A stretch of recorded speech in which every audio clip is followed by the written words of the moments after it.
السلام علیکم ورحمۃ اللہ وبرکاتہ۔ الحمد لله نحمده ونستعينه ونستغفره ونعوذ بالله من شرور أنفسنا ومن سيئات أعمالنا، من يهده الله فلا مضل له ومن يضلل فلا هادي له، أشهد أن لا إله إلا الله وحده لا شريك له، وأشهد أن محمدا عبده ورسوله. اللهم صل على محمد وعلى آل محمد كما صليت على إبراهيم وعلى آل إبراهيم إنك حميد مجيد.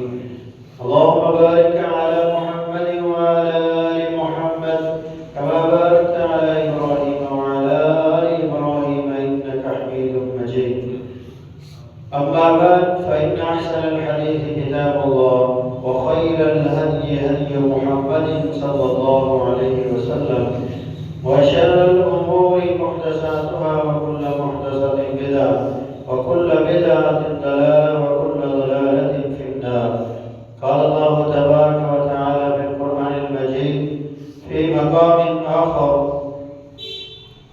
يا أيها الذين آمنوا اتقوا الله حق تقاته ولا تموتن إلا وأنتم مسلمون.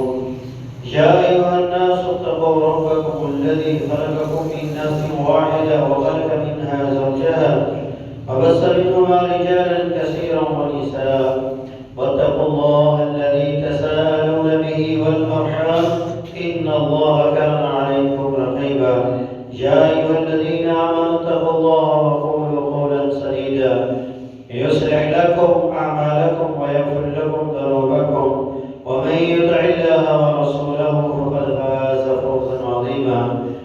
ويطعمون الطعام على حبه مسكينا ويتيما وأسيرا، إنما نطعمكم لوجه الله لا نريد منكم جزاء ولا شكورا.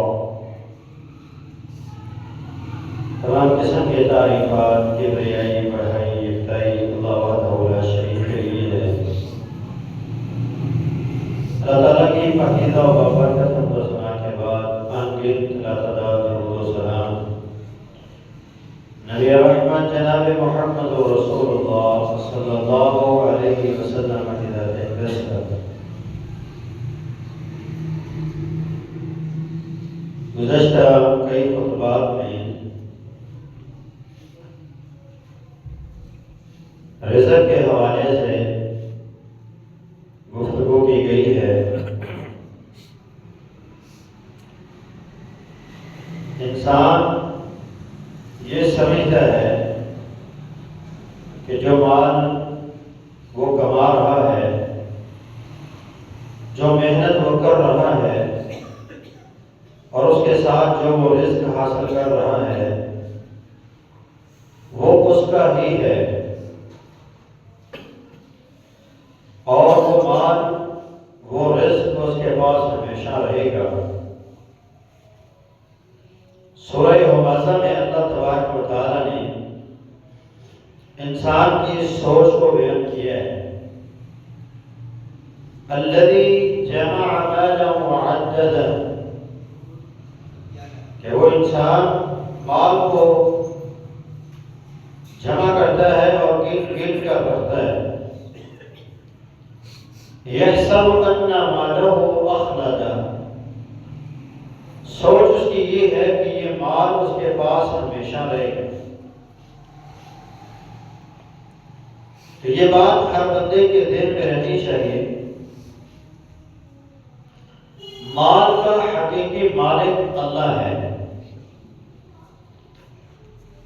ہمارے پاس جو چیز بھی ہے یہ اللہ کی عطا ہے، اور ہم اس کے عارضی مالک ہیں۔ حقیقی مالک اللہ ہی ہے۔ آپ ذرا معاشرے میں نظر دوڑا کر دیکھیں، ہمارے علاقے کے دوسرے علاقوں کے جو بڑے بڑے مقامات ہیں،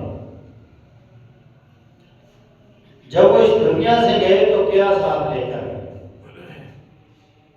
کچھ بھی نہیں، خالی ہاتھ آئے تو خالی ہاتھ ہی ہے۔ مال کو اگر رزق کو اگر ہمیشہ کے لیے اپنا بنانا ہے تو اس کے لیے طریقہ مصطفیٰ علیہ السلام نے ہمیں بتایا ہے کہ انسان کا جو مال ہے اس کے مال میں سے وہ کون سا ہے۔ نبی علیہ السلام فرماتے ہیں انسان کہتا ہے مالی مالی مالی، میرا مال میرا مال میرا مال، لیکن اس کے مال جو یہ کہتا ہے میرا مال یہ اس کا نہیں ہے۔ اس کا مال تین طرح کا ہے۔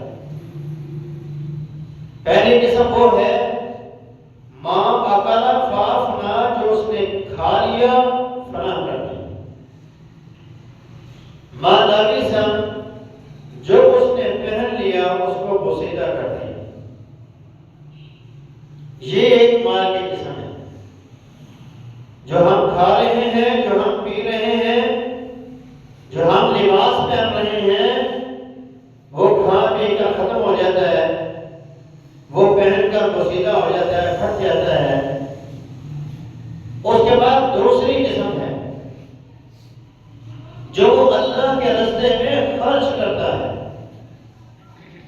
اللہ کے دین کے کاموں میں لگاتا ہے، اللہ کی مخلوق پر لگاتا ہے۔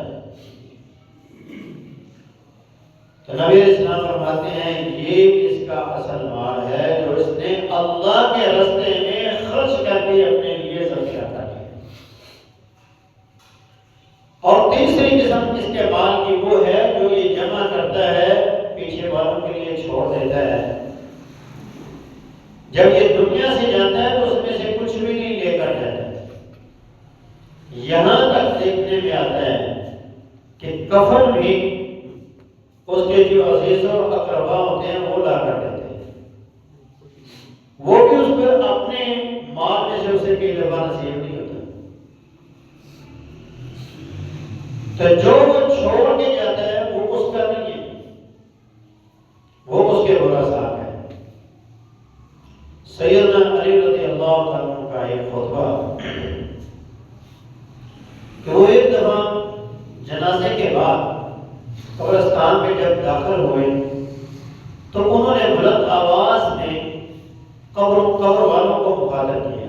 حالانکہ قبر والے سنتے نہیں، لیکن بیان کرنے کا اور خطبہ دینے کا مقصد یہ تھا کہ جو لوگ میرے ساتھ ہیں وہ سن لیں کہ اصل اس دنیا کی حقیقت کیا ہے۔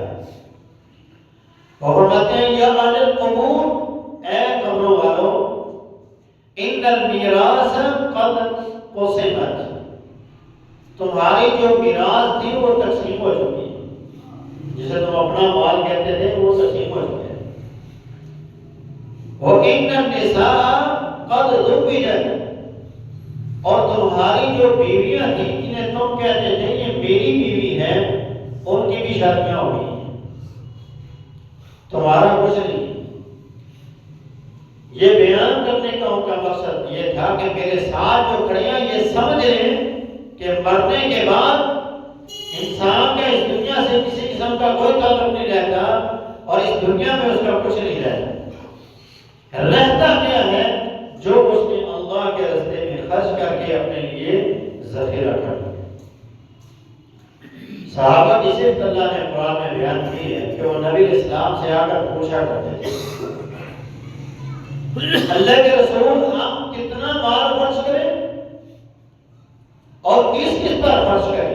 دو مقام سورہ البقرہ کے، پہلا مقام یسألونک ماذا ينفقون قل العفو، یہ آپ سے آ کر پوچھتے ہیں کہ ہم اللہ کے راستے میں کتنا خرچ کریں؟ فرمایا جو تمہاری ضرورتوں سے زائد ہے سب اللہ کے راستے میں خرچ کرو۔ دوسرا سوال صحابہ کا یہ تھا یسألونک ماذا ينفقون، اللہ یہ جو مال تم نے ہمیں دیا ہے ہم اس کو کہاں کہاں خرچ کریں؟ تو اللہ نے فرمایا قل ما انفقتم من خیر فللوالدین، جو بھی تم خرچ کرو اس میں سے پہلا حق تمہارے والدین کا ہے کہ تم اپنے کھلا خرچ کرو۔ والاقربین، پھر تمہارے جو قریبی رشتہ دار ہیں ان پر خرچ کرو۔ والیتامى والمساکین، یتیموں پر مسکینوں پر خرچ کرو۔ وابن السبیل، اور مسافروں پر خرچ کرو۔ وہ آ کر پوچھتے کہ کہاں خرچ کریں، تو اللہ کہتا ہے یہاں یہاں خرچ کرو۔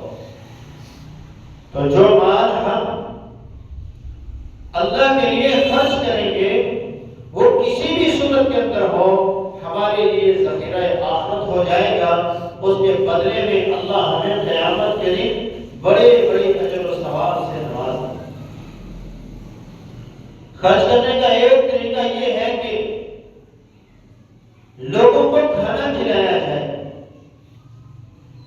کھانے کی صورت میں، راشن کی صورت میں، دعوت کی صورت میں آپ اللہ کے بندوں پر خرچ کریں تو اس کا بدلہ اللہ تبارک و تعالی ہمیں قیامت کے دن عطا فرمائیں گے، بلکہ دنیا میں بھی عطا فرماتے ہیں۔ اور اس چیز کا شریعت نے ہمیں حکم دیا ہے۔ سیدنا عبداللہ ابن عمر اس حدیث کے راوی ہیں، فرماتے ہیں اللہ کے نبی صلی اللہ علیہ وسلم نے حکماً ہمیں یہ بات ارشاد فرمائی، افشوا السلام واطعموا الطعام، سلام کو عام کرو اور لوگوں کو کھانا کھلاؤ۔ وَكُونُوا عِبَادَ اللَّهِ إِخْوَانًا كَمَا أَمَرَكُمُ اللَّهُ، جیسے اللہ نے تم کو بھائی بھائی بننے کا حکم دیا ہے اسی طرح ایک دوسرے کے بھائی بھائی بنو۔ تو حکماً نبی علیہ السلام نے یہ ارشاد فرمایا کہ لوگوں کو کھانا کھلاؤ، ایک دوسرے کو کھانا کھلاؤ۔ دوسری حدیث سیدنا ابو موسیٰ اشعری رضی اللہ عنہ کی ہے جس میں اللہ کے نبی صلی اللہ علیہ وسلم حکماً ارشاد فرماتے ہیں، کف العانی، جو غلام ہیں جو قرضوں تلے دبے ہوئے ہیں ان کے قرض کو اتار دو، انہیں آزاد کروا دو۔ وَأَطْعِمُ الْجَائِعَ، جو بھوکا ہو اسے کھانا کھلاؤ۔ وَعُودُ الْمَرِيض، اور جو تمہارے مریض ہوں ان کی عیادت کیا کرو۔ تو حکماً نبی علیہ السلام نے لوگوں کو کھانا کھلانے کا حکم دیا ہے۔ کھانا کھلانے کے کئی فضائل ہیں، ان میں سے پہلا اجر اور ثواب اور فضیلت یہ ہے کہ کھانا کھلانے والا انسان اللہ اسے بہترین انسان قرار دیتا ہے۔ نبی علیہ السلام کی حدیث ہے، سیدنا صہیب اس حدیث کے راوی ہیں، فرماتے ہیں اللہ کے رسول نے فرمایا، خیارکم من اطعم الطعام، تم میں سے بہترین انسان وہ ہے جو لوگوں کو کھانا کھلائے۔ جو کھانا کھلائے وہ اللہ کے رسول کے نزدیک بہترین انسان ہے۔ تو یہ کھانا کھلانے والے کی پہلی فضیلت ہے۔ دوسری فضیلت، اللہ تعالیٰ کے ہاں وہ لوگ پسندیدہ ہیں، اللہ ان سے محبت کرتا ہے اور اس عمل سے بھی اللہ محبت کرتا ہے جو کھانا کھلانے کی صورت میں ہے۔ سیدنا عبداللہ ابن عمر اس حدیث کے راوی ہیں، سلسلہ حدیث صحیحہ میں امام البانی اس کو نقل کرتے ہیں، فرمایا احب الناس الى اللہ تعالی انفعهم، لوگوں میں اللہ کو جو سب سے زیادہ محبوب ہے وہ ہے جو لوگوں کو نفع دیتا ہے، جو لوگوں کو فائدہ پہنچاتا ہے۔ اللہ کے ہاں وہ انسان بہترین انسان ہے۔ وَأَحَبُّ الْأَعْمَالِ إِلَى اللَّهِ تَعَالَى، اور اللہ کے ہاں جو سب سے پسندیدہ اعمال ہیں وہ کیا ہے؟ سرور تدخلہ علی مسلمین، وہ خوشی ہے جو تم اپنے کسی مسلمان بھائی کو دیتے ہو۔ اور آگے آپ نے فرمایا او تکشف عنہ قربہ، یا تم اپنے بھائی کی تکلیف کو دور کر دیتے ہو۔ او تقضی عنہ دینا، یا تم اس کے قرض کو اتار دیتے ہو۔ او تطرد عنہ جوعا، یا تم اس کی بھوک کو مٹا دیتے ہو۔ تو کھانا کھلانا یہ اللہ کا پسندیدہ عمل ہے، اللہ اس عمل کو بہت زیادہ پسند کرتے ہیں، اور جو کھلانے والا ہوگا وہ بھی اللہ کا پسندیدہ انسان ہوگا، اللہ اس سے بھی محبت فرمانے والے ہیں۔ تیسری فضیلت، بہترین مسلمان وہ ہے کہ جو لوگوں کو کھانا کھلاتا ہے۔ سیدنا عبداللہ ابن عمر اس حدیث کے راوی ہیں، ارشاد فرماتے ہیں ان رجل سأل رسول اللہ صلی اللہ علیہ وسلم ای الاسلام خیر، ایک آدمی آ کر اللہ کے نبی صلی اللہ علیہ وسلم سے پوچھتا ہے کہ اللہ کے نبی صلی اللہ علیہ وسلم مجھے بتلائیے کون سا اسلام سب سے بہترین ہے؟ تو نبی علیہ السلام نے فرمایا تطعم الطعام وتقرأ السلام علی من عرفت ومن لم تعرف، تو لوگوں کو کھانا کھلا اور ہر بندے کو سلام کہہ، چاہے تو اس کو جانتا ہے چاہے تو اس کو نہیں جانتا۔ جو بندہ یہ دو کام کرے اس کا اسلام بہترین ہے، اور وہ بندہ خود بہترین مسلمان ہوگا۔ جو بہترین کام کرنے والا ہے وہ خود بھی بہترین انسان ہوگا۔ چوتھی فضیلت، اس بندے کا ایمان مکمل ہو جاتا ہے۔ سیدنا عمار اس حدیث کے راوی ہیں، صحیح البخاری میں امام بخاری اس حدیث کو نقل کرتے ہیں۔ اللہ کے رسول صلی اللہ علیہ وسلم نے ارشاد فرمایا ثلاث من جمعہن، تین چیزیں ہیں جس بندے کے اندر جمع ہو جائے، یا جو بندہ ان تین چیزوں کو جمع کر لیتا ہے فقط جمع ایمان، تو گویا اس نے اپنا ایمان جمع کر لیا، اپنا ایمان مکمل کر لیا ہے۔ پہلی چیز الانصاف بالنفس، اپنی طرف سے ہر ایک کے ساتھ انصاف کرتا ہے، کسی کے ساتھ ظلم نہیں کرتا، انصاف کرتا ہے۔ وبذل السلام للعالم، اور جہان کے اندر سلامتی کو عام کرتا ہے، ہر بندے کو سلام کہتا ہے، اپنے سے کسی کو تکلیف نہیں دیتا، ہر بندے کو سلام کہتا ہے یا سلامتی پھیلاتا ہے۔ والانفاق من الاقطار، اور خود تقدس ہونے کے باوجود اللہ کے راستے میں دیتا ہے۔ تو جس بندے کے اندر یہ تین چیزیں ہوں گی وہ بندہ اپنے ایمان کو مکمل کر لیتا ہے۔ اللہ تعالیٰ ہمارے ایمان کو بھی مکمل کرے۔ پانچویں فضیلت، اس بندے کے درجات جو ہیں وہ بلند ہو جاتے ہیں، جنت کے اندر بھی اور دنیا کے اندر بھی۔ سیدنا عبداللہ ابن عمر اس حدیث کے راوی ہیں، فرمایا اللہ کے رسول صلی اللہ علیہ وسلم نے اما الدرجات فإطعام الطعام، درجات کے بلند ہونے کی وجہ یہ ہے کہ بندہ کھانا کھلائے، بھوکوں کو کھلائے، دوستوں کو کھلائے، رشتہ داروں کو کھلائے، اللہ کے لیے وہ لوگوں کو کھانا کھلاتا ہے تو اس سے اس کے درجات بلند ہوتے ہیں۔ وطیب الکلام والسجود باللیل والناس نیام، رات کو تہجد بھی پڑھتا ہے اور جب بات کرتا ہے تو بڑی میٹھی بات کرتا ہے، اچھی زبان کا مالک ہے، ایسے بندے کے درجات کو اللہ بلند کرتے ہیں۔ چھٹی فضیلت، اس بندے کا دل اللہ نرم کر دیتا ہے، اس کے دل میں نرمی پیدا ہو جاتی ہے۔ سیدنا ابو ہریرہ اس حدیث کے راوی ہیں اور امام احمد اسے مسند احمد کے اندر نقل کرتے ہیں کہ اللہ کے رسول صلی اللہ علیہ وسلم کے پاس ایک آدمی آتا ہے اور آ کر وہ شکایت کرتا ہے، اللہ کے رسول میرا دل جو ہے وہ بڑا سخت ہو گیا ہے، اس پہ کچھ اثر نہیں ہوتا، نرمی نہیں ہے اس کے اندر۔ تو اللہ کے رسول صلی اللہ علیہ وسلم نے فرمایا ان اردت تلین قلبک، اگر تو چاہتا ہے کہ تیرا دل نرم ہو جائے، اگر تو چاہتا ہے کہ تیرے دل کے اندر نرمی پیدا ہو جائے، فطعم المسکین، تو پھر مسکین کو کھانا کھلا، پھر مسکین لوگوں کو ڈھونڈ اور ان کو کھانا کھلا، وَاقْصَ رَأْسَ الْيَتِيمِ، اور جو یتیم ہو ان کے سر پہ دست شفقت رکھو، ان کو کھلاؤ، ان کو پلاؤ، ان سے محبت کرو، ان کی ضرورتوں کو پورا کرو۔ ان دو کاموں سے اللہ کیا کرے گا؟ تیرے دل کے اندر رب تعالیٰ نرمی پیدا فرما دے گا۔ ساتویں فضیلت، کھانا کھلانے والے کے اللہ گناہوں کو معاف فرما دیتا ہے، اس بندے کے گناہ معاف ہو جاتے ہیں جو لوگوں کو کھانا کھلاتا ہے۔ نبی علیہ السلام نے بنی اسرائیل کی ایک بدکارہ عورت کا ذکر کیا، فاحشہ عورت تھی،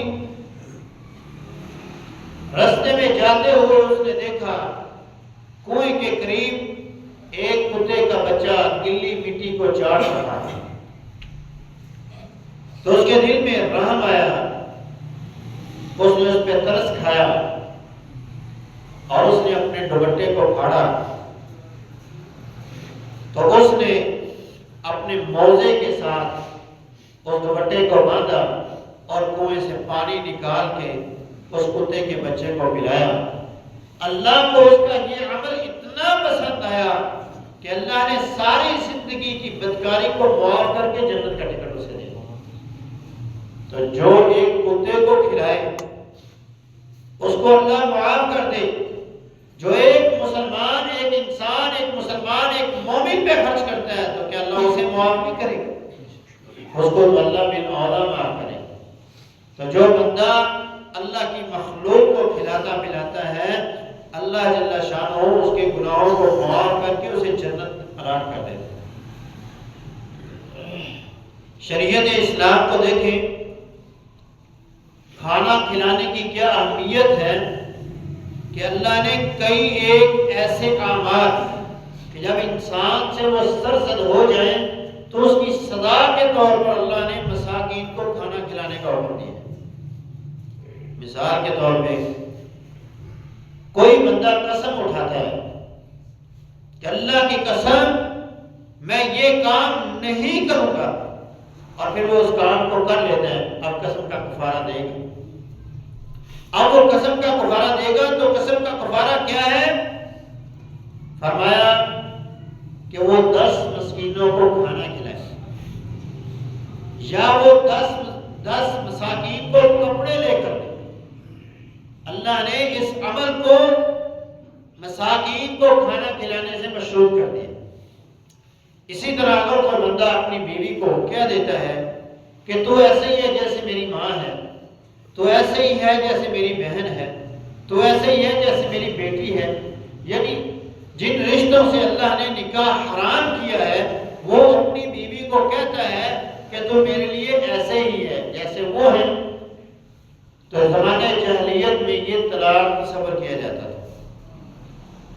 تو اللہ نے مائی خولہ رضی اللہ تعالیٰ عنہ کے ساتھ جب یہ واقعہ پیش آیا تو نبی علیہ السلام سے بحث و مباحثہ کر رہی تھی، تو اللہ تبارک و تعالیٰ نے پھر اس واقعے کے بعد یہ احکام نازل فرمائے کہ آپ اگر کوئی بندہ اپنی بیوی کو ماں بہن بیٹی کی طرح کہتا ہے کہ میرے لیے تو ایسی ہے جیسے وہ ہیں، تو پھر وہ بندہ یہ نہ سمجھے کہ اس کی بیوی کو طلاق ہوگی، بلکہ وہ 60 مسکینوں کو کھانا کھلائے، 60 مسکینوں کو کھانا کھلائے۔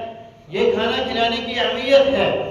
اسی طرح رمضان میں ایک بندہ زندہ ہے، وہ روزہ نہیں رکھ سکتا، بیمار ہے، بوڑھا ہو گیا ہے، تو اس کا کفارہ کیا کہا ہے شریعت نے؟ ففدیۃ طعام مسکین، ایک مسکین کو کھانا کھلائے روز، تو اللہ اس کو روزے کا اجر و ثواب عطا فرمائے۔ مسکین کو کھانا کھلانے کی اہمیت دیکھیں۔ اسی طرح حج کے دوران یا عمرے کے دوران احرام کی حالت میں اگر کوئی بندہ غلطی کر بیٹھتا ہے جس سے شریعت نے روکا ہے وہ کام کر لیتا ہے، تو شریعت نے کہا کہ اس کے اوپر فدیہ ہے، اور وہ کیا ہے؟ مساکین کو، غرباء کو وہ کھانا کھلائے گا، بکرے کی صورت میں ہوگا، یا وہ شکار کرتا ہے تو جیسا اس نے شکار کیا ہے ویسا جانور خرید کر وہ اللہ کے لیے قربان کرے گا۔ تو یہ کھانا کھلانے کی اہمیت ہے، اور کھانا کھلانا شریعت کے اندر اسے کس نگاہ سے دیکھا گیا۔ 8ویں فضیلت، یہ اہل جنت کی صفت ہے، یہ جنتی لوگوں کی صفت ہے۔ سید ابو ہریرہ اس حدیث کے راوی ہیں، امام مسلم صحیح مسلم میں اس حدیث کو نقل کرتے ہیں۔ فرمایا اللہ کے رسول صلی اللہ علیہ وسلم ایک دن صبح ہم سے مخاطب ہوئے اور کہا من اصبح منکم اليوم صائما، آج تم میں سے کوئی ایسا بندہ ہے جس نے روزہ رکھا ہو؟ تو سید ابو بکر صدیق رضی اللہ عنہ نے کہا اللہ کے رسول میں نے رکھا ہے۔ پھر نبی علیہ السلام نے سوال کیا کیا ہے تم میں سے کوئی ایسا بندہ جس نے آج جنازہ پڑھا؟ تو سید ابو بکر صدیق نے کہا اللہ کے رسول میں نے پڑھا ہے۔ پھر نبی علیہ السلام نے فرمایا فمن اطعم منکم المسکین، تم میں سے کوئی آج ایسا بندہ ہے جس نے آج کسی مسکین کو کھانا کھلایا ہو؟ تو ابو بکر صدیق نے کہا اللہ کے رسول میں نے آج ایک مسکین کو کھانا کھلایا ہے۔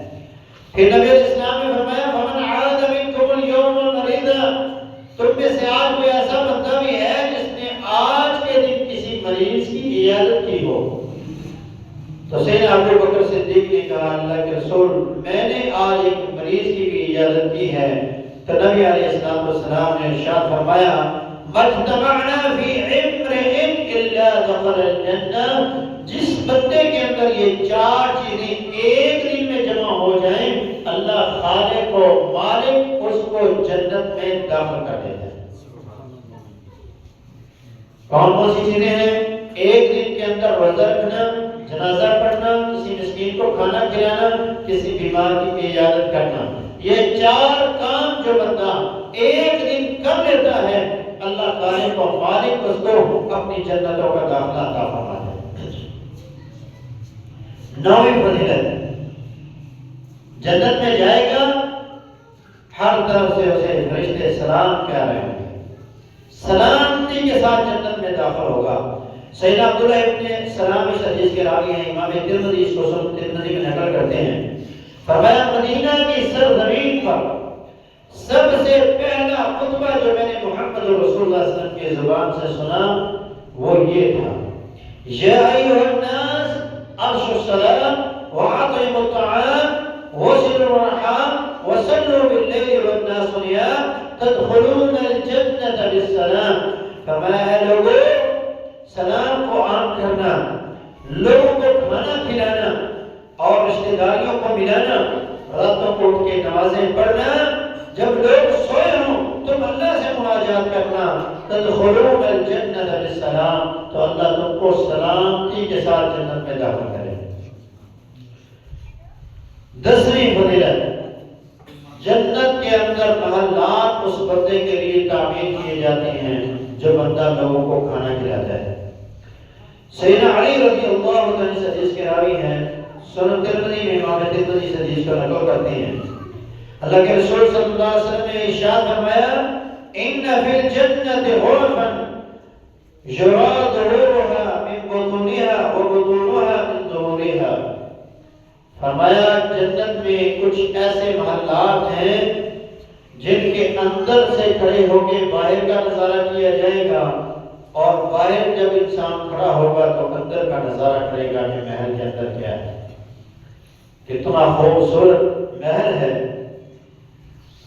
تو سیدنا علی رضی اللہ عنہ فرماتے ہیں ہم ابھی تصوراتی دنیا میں ہی تھے کہ ایک اعرابی کھڑا ہوا، ایک دیہات کا رہنے والا کھڑا ہوا اور اس نے کہا لمن ہی یا رسول اللہ، اے اللہ کے رسول ذرا بتائیے یہ محلات کس بندے کے ہیں، کس کو ملے گا یہ محل؟ تو آپ نے فرمایا لمن اطاق الکلام، جس نے اپنی زبان کو اچھا کر لیا، جس کا اخلاق اچھا ہوگا، بولتا ہے تو موٹی بولتا ہے، گالن گلوچ نہیں کرتا، میٹھی زبان کا مالک، وَأَطْعَمَ الطَّعَامَ، اور لوگوں کو کھانا کھلاتا ہے، بھوکوں کے پیٹ کو بھرتا ہے، وَأَدَامَ الصِّيَامَ، اور روزے بھی رکھتا ہے، وَصَلَّى لِلَّهِ بِاللَّيْلِ وَالنَّاسُ نِيَامٌ، اور جب لوگ سوئے ہوتے ہیں وہ راتوں کو اٹھ کے اللہ سے مناجات کرتا ہے، اللہ کے لیے نماز پڑھتا ہے۔ فرمایا یہ محل اللہ اس بندے کو عطا فرمائے۔ اللہ ہمیں بھی یہ چاروں کام کرنے کی توفیق عطا فرمائے۔ اللہ ہمیں بھی یہ جنت کے جو خوبصورت محلات ہیں اللہ ہمیں بھی ان کا مالک بنائے۔ کھانا کھانے کے 10 فضائل، کھانا کھلانے کے 10 فضائل آپ نے سماعت فرمائے۔ اب اس دوسری طرف ہم جاتے ہیں کہ جس میں جو بندہ کھانا کھلاتا نہیں یا کھانا کھلانے کی کسی کو رغبت بھی نہیں دیتا، اس کے حوالے سے ہم چند ایک باتیں آپ کے سامنے رکھتے ہیں۔ پہلی، نبی علیہ السلام کے نزدیک وہ بندہ مومن نہیں، وہ بندہ مومن نہیں ہے جو بندہ دوسروں کو کھانا نہیں کھلاتا۔ رسول اللہ صلی اللہ علیہ وسلم کا فرمان ہے مسلم ابی جعلہ کا، فرمایا لیس المؤمن الذی یشبع وجارہ جائع عند جنبہ، کہ جو بندہ خود تو کھا کر سو جاتا ہے، خود پیٹ بھر کے سو گیا، اس کے بچے پیٹ بھر کے سو گئے اور اس کے ہمسائے بھوکے رہے، تو فرمایا وہ بندہ اللہ کے ہاں مومن نہیں، کھانا کھلانے کا اس کی یہ حرکت ہے کہ یہ بندہ اپنے ہمسایوں سے پوچھتا ہی نہیں ہے کہ تم کس حالت کے اندر، ہمسایوں سے پوچھیں آپ کی کیا حالت ہے، کسی چیز کی ضرورت ہے یا نہیں ہے۔ نبی اسلام کی سیرت دیکھیں، آپ صحابہ کو سمجھایا کرتے کہ جب تم ہنڈیا بناؤ تو ہنڈیا میں پانی زیادہ ڈالو، وَتَعَهَدْ جِيرَانَكَ، اپنے ہمسایوں کا خیال رکھنا، تم تھوڑا سا شعبے والا سالن کھا لو لیکن ساتھ میں اپنے ہمسایوں کا بھی خیال رکھنا۔ ہم کہتے ہیں ہم کھا رہے ہیں، ہمارے بچے کھا رہے ہیں، کسی کو پتہ بھی نہ چلے ہم نے کیا کھایا کیا پکایا، تو جب پکائیں اپنے ہمسایوں کے گھر میں بھیجیں، یہ سنت ہے رسول اللہ صلی اللہ علیہ وسلم۔ ہمسایوں کا خیال رکھیں، پوچھیں کس حالت کے اندر ہیں، نہیں تو قیامت کے دن مجرم ٹھہرے۔ اسی طرح آپ کے گھر میں اگر کوئی مہمان آتا ہے تو اسے بھی کھلائیں، اپنے ماتھے پر پل نہ چڑھیں، آپ یہ بھی آگے اسے بھی کھلانا پڑے گا، جو آ گیا ہے اس کو کھلائیں۔ من کان منکم یؤمن باللہ والیوم الآخر فلیکرم ضیفہ، اللہ کے رسول فرماتے ہیں وہ بندہ مومن ہے جو اپنے مہمان کی مہمان نوازی کرتا ہے، اس کی عزت اور اس کی توقیر کرتا ہے، اس کے کھانے کی دیکھ بھال کرتا ہے۔ تو مہمانوں کو کھلائیں، بے سہارا لوگوں کو کھلائیں اور رشتہ داروں کو کھلائیں۔ سیدہ خدیجہ کبریٰ رضی اللہ تعالیٰ عنہا نبی علیہ السلام کی جب صفات بیان کرتی ہیں کہ جب نبی علیہ السلام گھبرائے ہوئے گھر میں آئے تو اس وقت انہوں نے کہا تھا انک لتصل الرحم وتکسب المعدوم وتحمل الکلہ وتقری الضیف وتعین علی نوائب الحق، اے میرے محبوب آپ تو بے سہارا لوگوں کا سہارا بنتے ہیں، جن کو کوئی کما کر نہیں دیتا آپ ان کو کما کر دیتے ہیں، آپ ان کے بے سہارا لوگوں کے بوجھ کو اٹھاتے ہیں، مہمانوں کی عزت اور توقیر کرتے ہیں، بھلا آپ کو اللہ کیسے ضائع کر سکتے ہیں؟ آپ مت گھبرائیے، آپ کو کچھ نہیں ہوگا۔ تو یہ رسول اللہ صلی اللہ علیہ وسلم کی سنت ہے کہ آپ دوسروں کو کھانا کھلائیں۔ نبی اسلام کے پاس مہمان آتا ہے تو نبی علیہ السلام پہلے اپنے 9 گھروں میں پیغام بھیجتے ہیں، کھانے کے لیے کچھ ہے، مہمان آیا ہے، تو ہر گھر سے یہی پیغام آیا کھانے کے لیے کچھ نہیں ہے سوائے پانی کی۔ تو نبی علیہ السلام نے پھر صحابہ سے کون ہے جو میرے مہمان کی مہمان نوازی کرے؟ سیدنا ابو طلحہ گئے، اپنے گھر میں جائیں گے، وہ دیوے والا واقعہ جو بڑا مشہور ہے، تو وہ ساری رات دیوا بند کر کے خود بھوکے رہے، بچے بھوکے رہے، بیوی بھوکی رہی، اپنے مہمان کو انہوں نے کھلایا۔ تو اللہ عرش پہ ان کے اس عمل کو دیکھ کر مسکرا رہا تھا، تو اللہ تبارک و تعالیٰ نے ان کی شان میں قرآن نازل فرمایا وَيُؤْثِرُونَ عَلَىٰ أَنفُسِهِمْ وَلَوْ كَانَ بِهِمْ خَصَاصَةٌ، میرے ایسے بندے بھی ہیں جو اپنی ضرورتوں پر اپنے بھائیوں کو ترجیح دیتے ہیں۔ تو جب آپ کے پاس کوئی مہمان آتا ہے، کوئی غریب آتا ہے، کوئی مانگنے والا آ جاتا ہے جس کا آپ کو پتہ ہے یا نہیں پتہ ہے، اللہ کی رضا کے لیے اسے دیں، تو قیامت کے دن کی شرمندگی سے اور ایمان کی تکمیل کے لیے یہ بہت ضروری ہے۔ دوسرا انجام، قیامت کے دن وہ بندہ بڑا شرمندہ ہوگا جو کھانا نہیں کھلاتا۔ نبی علیہ السلام کی حدیث ہے، امام مسلم صحیح مسلم میں نقل کرتے ہیں، فرمایا ان اللہ یقول یوم القیامت یا ابن آدم، اللہ قیامت کے دن ابن آدم کو مخاطب ہو کر کہے گا جعت فلم تطعمنی، میں دنیا میں بھوکا تھا تو نے مجھے کھلایا نہیں۔ تو ابن آدم آگے سے کلام کرے گا اور کہے گا یا ربی کیف اطعمک وانت رب العالمین، اللہ تو تک پوری کائنات کو کھلانے والا تھا، تجھے کہاں ضرورت تھی کہ میں تجھے کھلاتا؟ تو حضرت تعالیٰ فرمائے گا اما علمت انہ جاء عبدی فلان فلم تطعمہ، جو تیرے پاس آیا تھا اس نے تجھ سے کھانا مانگا اور وہ بھوکا تھا تو نے اسے کھانا نہیں کھلایا؟ اما علمت انک لو اطعمته لوجدت ذلك عندي، اگر تو اسے کھلاتا تو مجھے وہاں ضرور پاتا۔ تو دنیا میں بھوکوں کو کھلانا، کھانا کھلانا ایسے ہی ہے جیسے انسان اللہ خالق و مالک کو کھلا رہا ہے۔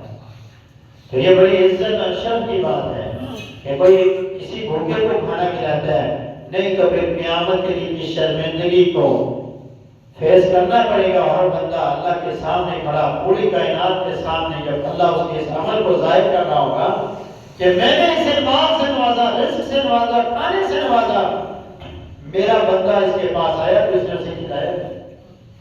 تو جب بھی آپ کے پاس کوئی آئے تو خالی ہاتھ نہ لوٹائیں۔ منکر دین ہے وہ بندہ جو لوگوں کو کھانا نہیں کھلاتا، منکر آخرت ہے وہ بندہ جو لوگوں کو کھانا نہیں کھلاتا۔ سورہ ماعون کبھی کھول کے پڑھیے، اللہ نے فرمایا ارأیت الذی یکذب بالدین، کیا خیال ہے اس بندے کے بارے میں جو دین کو جھٹلا رہا ہے؟ یہ دین کو جھٹلانے والا کون ہے؟ آگے اللہ خود فرماتے ہیں فذلک الذی یدعو الیتیم، یہ وہ ہے جو یتیم کو دھکے دیتا ہے، ولا یحض علی طعام المسکین، کھانا کھلانا تو دور کی بات ہے، یہ کسی غریب کی سفارش بھی نہیں کرتا، اے مالدار بندے اس کو کھانا کھلا، یہ بھوکا ہے۔ ولا یحض علی طعام المسکین، یہ کسی مسکین کو کھانا کھلانے کی رغبت بھی نہیں دیتا۔ یہ بندہ دین کا منکر ہے اللہ کے ہاں۔ تو جو کھلائے نا وہ اس سے بھی بڑا مجرم ہوگا۔ سورہ الحاقہ میں اللہ نے ان لوگوں کو جہنمی قرار دیا ہے جو لوگوں کو کھانا نہیں کھلاتے۔ سورہ الحاقہ میں رب تعالیٰ ارشاد فرماتے ہیں، جہنمیوں کا ذکر کیا اور آگے فرمایا خذوہ فغلظوہ ثم الجحیم صلوہ، ان کو پکڑ لو، ان کو جکڑ لو اور پھر ان سب کو جہنم میں داخل کر دو، ثم فی سلسلۃ ذرعها 70 ذراعا فاسلکوہ، اور انہیں 70 ہاتھ لمبی زنجیروں کے ساتھ جکڑ دو۔ کیوں؟ انہ کان لا یؤمن باللہ العظیم ولا یحض علی طعام المسکین، نہ یہ اللہ خالق و مالک کو مانتا تھا اور نہ ہی یہ کسی مسکین کو کھانا کھلانے کی رغبت دلاتا تھا۔ اب یہ جنت میں داخل ہو گئے، جنتی جنت میں چلے گئے، جنتی جنت سے بیٹھ کر ان سے سوال کریں فی جنات یتساءلون ما سلککم، فی جنات یتساءلون عن المجرمین ما سلککم فی سقر، جنتی جنت سے سوال کریں گے اے مجرموں، اے جہنم میں جانے والوں، بتاؤ تمہیں سقر وادی کے اندر کون سی چیز لے کر آئی؟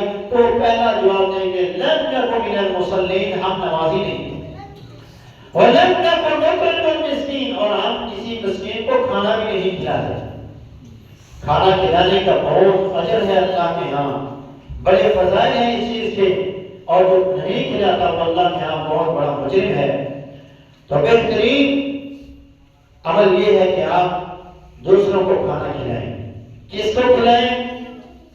نیک لوگوں کو کھانا کھلائیں، نیک لوگوں کو، نمازی لوگ جو اللہ کے فرما بردار ہیں، اللہ کی اطاعت کے اندر زندگی گزار ہیں، انہیں کھلائیں، کیونکہ نبی اسلام نے فرمایا لا یاکلہ الا تقی، میرا مال کھانے والے صرف نیک متقی پرہیزگار انسان ہونے چاہیے۔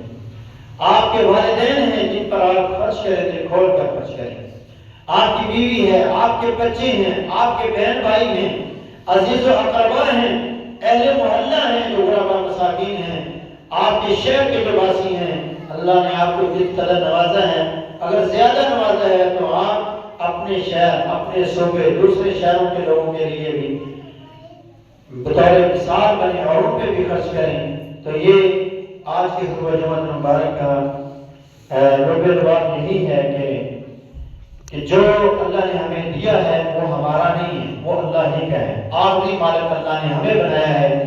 اگر ہم یہ مال جس کے ہم آخری مالک ہیں دنیا میں خرچ کرتے ہیں تو اس کے بدلے اللہ بڑے بڑے اجر و ثواب سے نوازے گا، اور اگر نہیں خرچے تو یہی مال ہمارے لیے وبال جان بن جائے گا۔ اللہ تعالیٰ ہمیں جو مال اس نے ہمیں عطا کیا اپنے راستے میں خرچ کرنے کی توفیق عطا فرمائے۔